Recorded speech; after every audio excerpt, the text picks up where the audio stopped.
3 people have been killed and 6 others have been wounded in a shooting at a construction site in New Zealand's largest city of Auckland.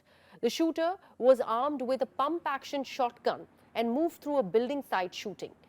And the New Zealand Prime Minister, Mr. Chris Hipkins, has now given out details of the shooting in a press conference and also stated that the gunman was also killed during this shootout. In the aftermath of the shooting, several streets in Auckland were cordoned off, and we are getting to understand what exactly is happening as far as this mass shooting is concerned. Take a look.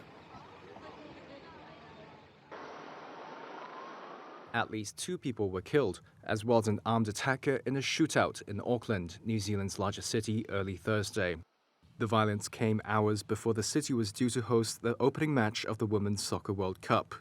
Police say the gunman arrived at a construction site with a pump-action shotgun and moved through it floor to floor, firing as he went. When he reached the upper levels, he contained himself within an elevator shaft. Further shots were fired, and he was later found dead. A witness described panic as the events unfolded. We were right at the entrance, and I saw like 20 people rushing out of the building and telling the pedestrians to move. I was like, what happened? And I go ask them. They say like, we saw a guy with a shotgun in his hand and he was aiming for people.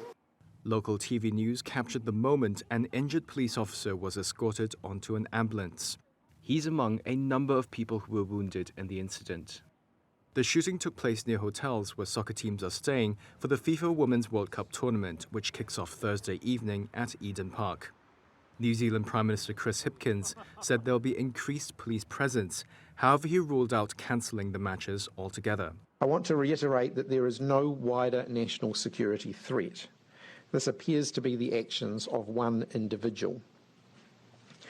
Aucklanders and those watching around the world can be assured that the police have neutralised the threat and that they are not seeking anybody else in relation to the incident.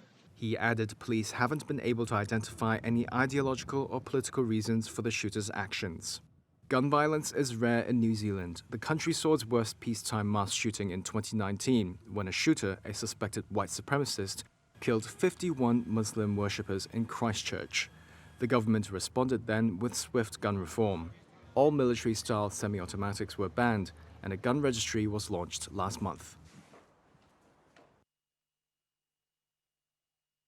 We were right at the entrance, and I saw like 20 people rushing out of the building and telling the pedestrians to move. I was like, what happened? And I go ask them. They say like, we saw a guy with a shotgun in his hand and he was aiming for people. Cop cars and ambers and firearm squad and armed defenders.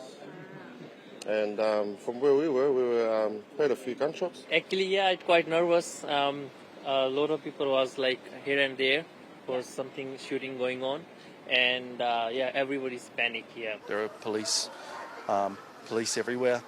Didn't really know what was going on, and then when we got inside, we were told it was a lockdown, so we had to stay inside.